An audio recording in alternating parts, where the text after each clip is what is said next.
Aled, Julian, how are you? I'm excellent. Thank you very much. You're like my foster dad. What was he like? I didn't have one. Oh, I see. Yeah. So how can I be like him? Well, because whenever I'm homeless, you guys That's true. give me a home.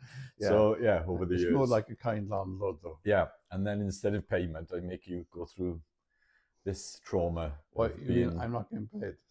Well, we'll discuss it after I've got everything I need. Oh, great. Yeah, and see how that goes. I've been a really strong negotiating exactly. position. Yeah, it's a verbal contract.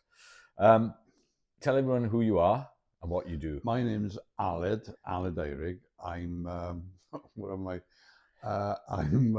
I write books. I used to be a journalist. I chair something called the Ofcom Advisory Committee for Wales, which is dealing with media and communications and stuff. So that's quite interesting. And I'm also chair of something called Coleg Cymraeg, which is the body that gives money basically to universities and colleges to develop Welsh medium teaching. Okay. Busy. Well, it's like slightly busy. Where were you born? I was born in London, in Mile End Hospital in the East End. And apparently, because I don't remember, my mother had me under hypnosis, which was a very, very rare thing. And it's still a very rare thing. I think it still is, yeah. Which might also explain why I get a bit dreamy sometimes. Wow. Why was that then? I don't know. I mean, she must have, I don't know why she did it, and we never talked about it. But she, it was quite the revolutionary thing to do at the time. Like you said, and still. And still. You should have found somebody that could hypnotize her to ask her why she... Yeah, that's true. I don't know. I mean, she was interesting. She was an actress, trained actress, and she'd been on the West End, and she did a couple of films, actually, small parts, before getting married. So she was, that sort of open person and so forth. And they were living in London. They were living in London, and the amazing thing was that she married my father by coincidence.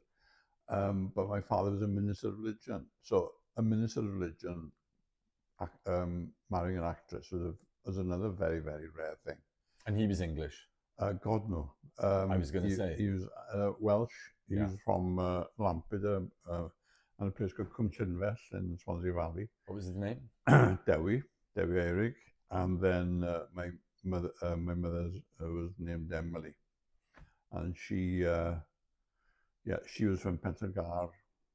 She lived in Lantymoel. She moved to Birmingham, and then she came down to London to go to the Central School of Speech and Drama, where she sort of qualified. So she was Welsh? She was Welsh as well. Okay. Although she didn't speak much Welsh at that time.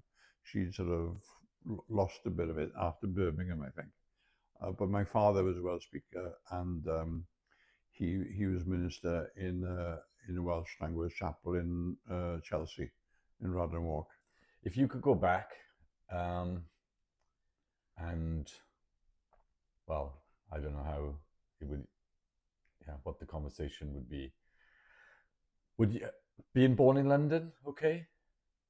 Yeah, it's fine. I mean, doesn't bother you? You're one of the most what did I know? Patriotic Welsh.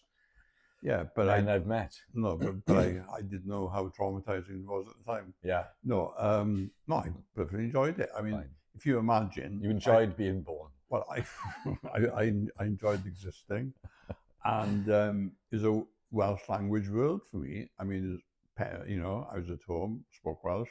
Yeah. The chapel spoke Welsh. I didn't speak English really till I was about 5.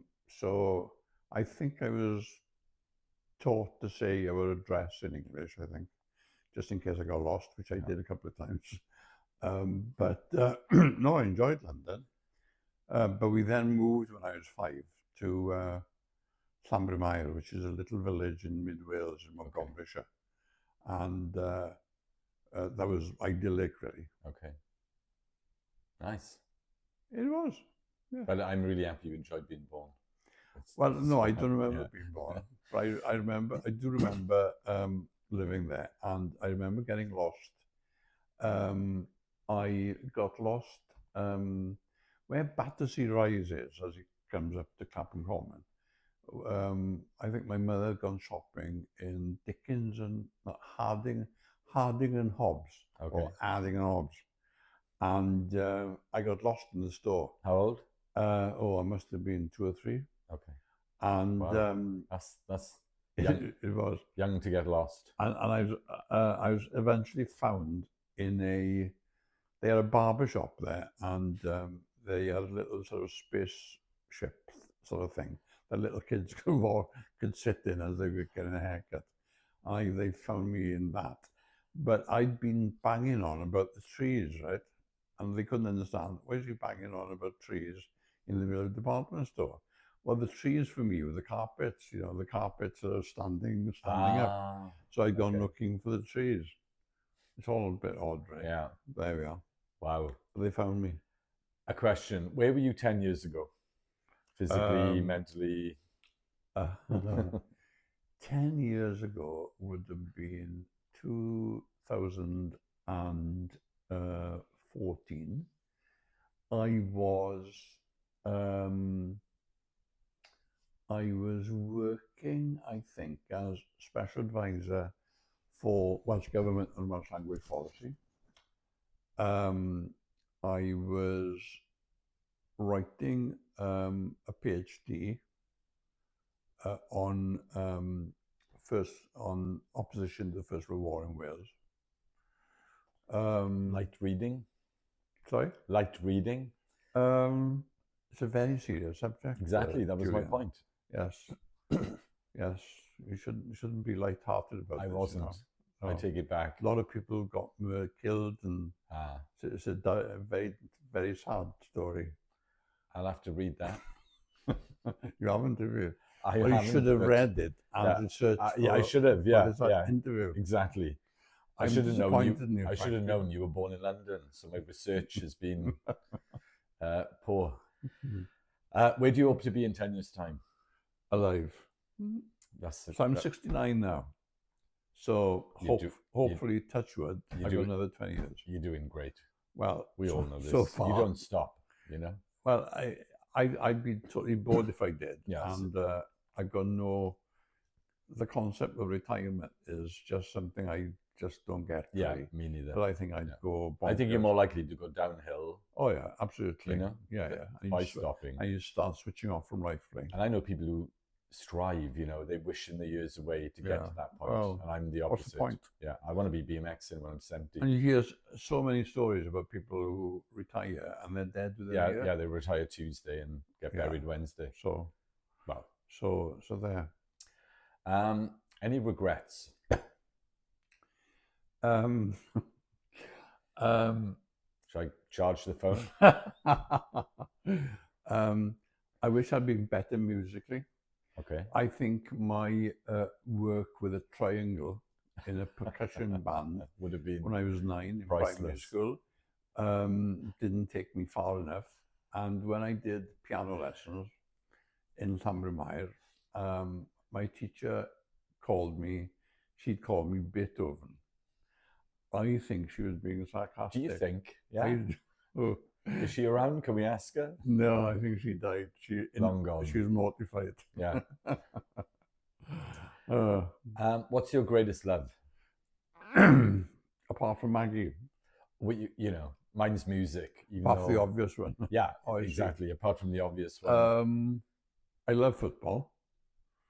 I like cricket. The greatest loves are of course the people really. Yeah. And some people you don't like, but yeah, a lot of them I do. We'll come to that question. And we want names. Yeah. No, I love football. I really enjoy it, even when it's when you lose and it's painful and all raining that. In a stadium. It's the experience. It's the I love that. I just saw on TV, in a pub in Dubai, we watched the final, the world final, whatever it's called. Yeah. And that's the only game of football I've ever seen from beginning to end. Yeah. So Well, you've missed out a lot, I Julian. don't know. Yeah. I don't think I have.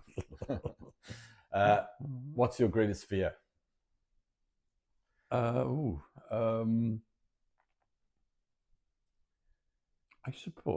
suppose death, but Keep it light. but I suppose also, I mean, death is also inevitable, isn't it? Yeah, and you're not going to know. You can't. No, you're not going to know. Well, and I don't know. Maybe I don't know. But I think the more you worry about it, the quicker you can get to that point. And it's a profound mystery, really, isn't it? Yeah. So we don't know. So year today, gone today. So that's not so much a fear, really. Well, I suppose my fear is for kids, and if anything happens to them, or I don't worry about it from day to day. I mean, that's not. I'm not a huge worrier, really. Which is good. Or I could be totally insensitive. Yeah, you need to get hypnotized. If you had a boat, yes, what would it be called? I don't know why. Priscilla. I don't know where that came from. Okay. Does Maggie know about Priscilla? No, she doesn't know anything about Priscilla. I didn't know till now. What's the closest you come to death? Oh, I almost drowned at a conference in Germany, I think, in Hamburg. A lot of us got very, very drunk. We were at a conference of people from various nations across Europe, and we drank too much, and we decided we'd go in the swimming pool at the end of the night, like 4 a.m, and I forgot I couldn't swim. So I dived in very bravely, and suddenly, God, I realized, oh, I can't swim. So I was. This was when I was about 28, and I was saved by a guy from Portuguese Friends of the Earth. I'll always remember. Still in touch? No, not at all. But I did learn to swim. Yeah. You need to swim. Yeah. Mine was drowning. That was my. Was it? Well, I've got about 8. Really? A lot of them bike related. But yeah, I fell off a boat in Bruges. I did have a very odd experience as well. I mean, we were very, very lucky. I was in Ireland for a rugby match, and we'd gone to the Irish broadcaster RTE, where the company I worked for, USTV, the old ITV Wales company, we'd play rugby, against 8 RTE every year, so either Cardiff or Dublin. So we went to the game, and there was a bar there, so we were drinking, and there was a guy there I knew, Peter Evans, who was a miner actually, Mountain Ash, and he'd hired a Ford Ghia, big car, and there were 4 of us, and we all needed a lift back into the middle of Dublin. So he said, "Oh, come on in, I'll give you a lift." After the pub? After the bar. Never a good idea. No, so we got in the car, and we set off, and we started going down the motorway down into the centre of town. And I was thinking, God, the lights of the cars are very sort of, very full on, aren't they? And we suddenly realized that we were, in fact, in the wrong side of the motorway, going against the traffic.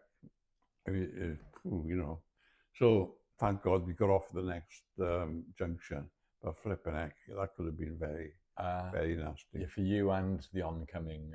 Indeed. And Mr. Peter Evans. Is he still around?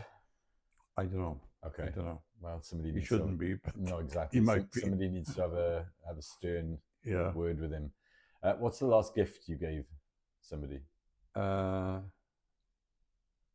Gift. Knowing you, it was a bottle of wine, or? Yes, I think it was actually. Yeah. Did I just get you out of that question? Yeah. It was a bottle of wine. I can't. I can't remember. Last book you read? I'm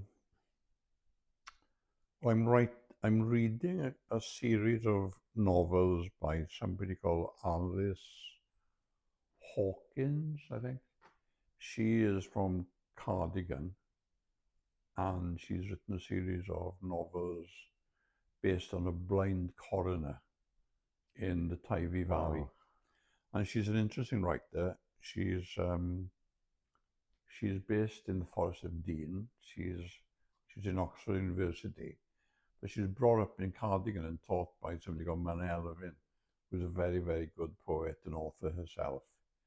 And what's interesting about it is she's a Welsh speaker, although the books are in English, but they're also, you also get that she gets that area of the country, and she gets the language and, you know, the nuances around that, really. So that's what I'm reading at the moment. It's very interesting. I will check that. If you could spend a day with any author, alive or dead, who would it be?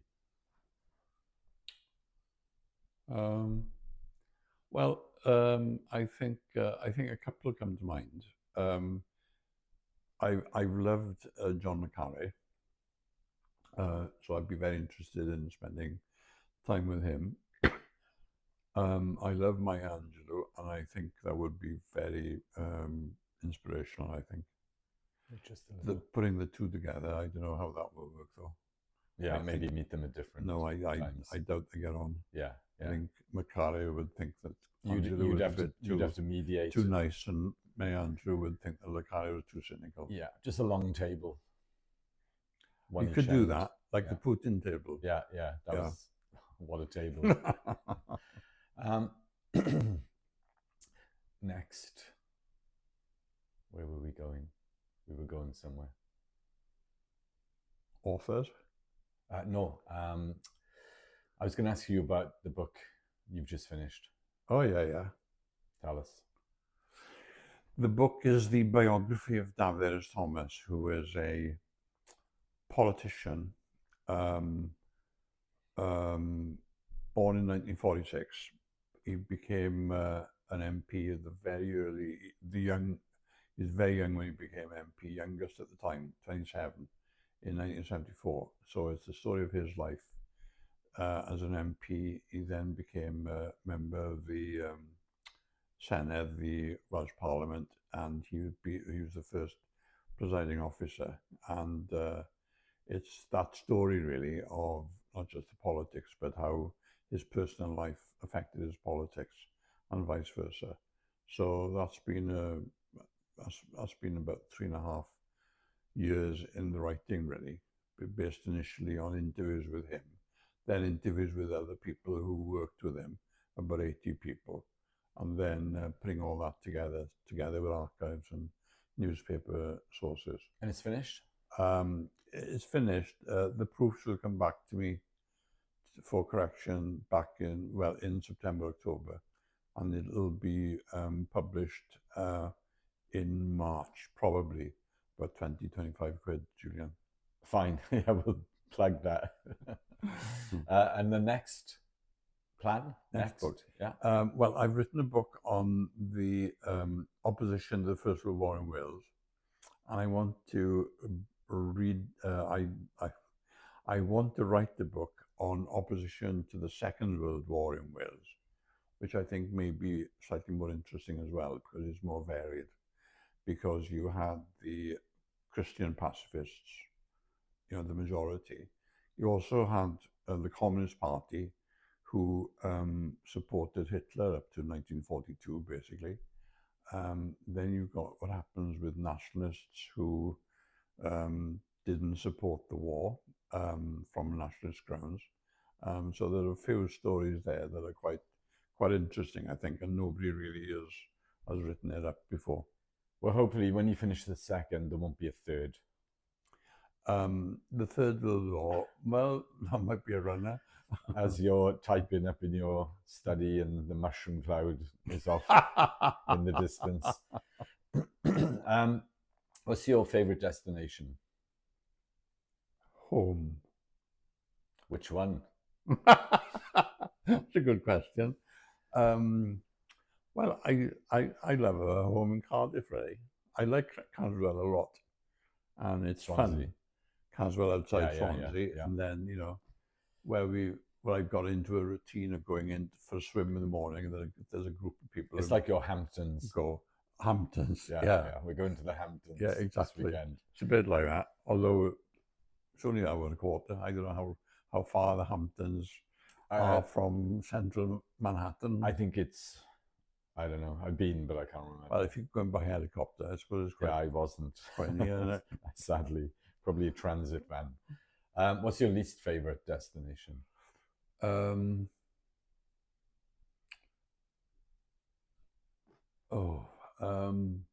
used to love London.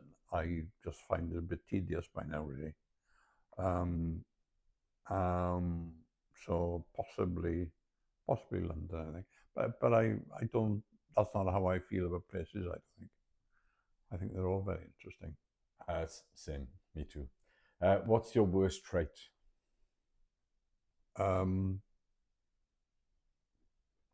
Selfishness, I suppose. I'm very good at hiding my intentions with a veneer. Tell us more of niceness and goodness. That's a T-shirt print. It is. Yeah. It's long though. I don't believe that, though. I don't believe that. Oh, yeah. There we are. Wow. I don't know where to go from there. I think I need a second opinion. Maggie. And finally, your message, words of wisdom. Well, live life to the full. Don't have regrets for what you didn't do. Do what you want to do. I think that's what I would say. Because you see so many people falling into things they don't really love to do or want to do because they feel there's some sort of pressure that may come from somebody else or other people or even from themselves. But it's to enjoy what you're doing, make the most of it, really. As Nike say, just do it. Yeah, I don't think I'd listen to Nike for any advice, frankly. Well, it's a shoe, so. Aled, you're a star. Thank you. Thank you. Thank you very much. Is it too early for a glass of wine? Yeah, I think it is. Okay. Yeah. And you're off to the Eisteddfod? I am. Yay. Yes, in the next 10 minutes. How many years has the Eisteddfod been going? Well, I suppose you could say it's been going since 1176. Really? So that was the first one, yeah. But wow, the present... I did not know that. The present was created by the Lord Rees of the High Bath in West Wales. But the current sort of modern Eisteddfod goes back to the 1850s. Okay. And before that, it was revived, really, by a guy called Iolo Morgannwg, who was a bit of a con man. But his idea was that he'd create like a Freemasonry of Druids to defend, Welshness and the Welsh language in particular. And that was part of, and they were quite Republican as well. So that was a period of the French Revolution, and that was like the Welsh manifestation, typically sort of eccentric, really. But the Eisteddfod as it is now, I suppose, goes changed back to Sorry? It's changed quite a bit. Slightly, yeah. Thank the Lord. But I suppose it's been going since the middle of the 19th century in its present form. Although there have been big changes, including the rule that that it should be operated totally in Welsh from in the 1920s. It was. I just remembered. What's the chair? There's a carved chair. Yeah. In Eisteddfod. What? Do you remember? I found one in a flea market in Santa Monica Airport in LA. Yeah. Well, the chair is for verse, which is in Cynghanedd, which is a special way of rhyming poetry. It's very, very clever. It's basically, if you hear the line un wennol ni na wanwyn, you can hear the consonants, the N's and the T's and all that, answering each other. So in that sort of line, say if you got consonants like, NTP, whatever, in one half of the line, it's got to be answered in the second half of the line. Like a song. So it is exactly. And what's interesting about it is, of course, the best poets can do that, and it makes sense. So you can put any words in, but if it doesn't make sense, what's the point? So the best poets can use that, and what's interesting as well is that it almost makes the poetry sing at the same time, and the rhythm it's a remarkable skill, really. I wish I'd bought that chair. Well, it wouldn't have helped you, but how does an Eisteddfod chair end up in Santa Monica? Well, bizarre. There were actually one of the Eisteddfods at the end of the 19th century was held in Chicago. Why? So, there's a big Welsh community in America, and I think they decided to have one, which happened at the same time as a World Fair, I think. Yeah, okay. But there was, and you still have. I've been to an Eisteddfod in Patagonia. Yeah, Patagonia. In Chubut. Yeah. And I think they have some local Eisteddfods in other parts of the world, like South Africa, for example, or the US, but they're localized, and by now perhaps they don't even use very much Welsh. But the chair is the pinnacle, together with the crown, and the crown is for poetry that isn't Cynganedd. It's free verse. Okay. Well, enjoy the Eisteddfod. Well, thank you very much, Julian. I know you'll probably spend most of the time in the bar. I'll be wandering around saying low. Schmoozing. Well, have fun. Aled, thanks so much. Thank you. Take care. No problem. Thanks, Aled.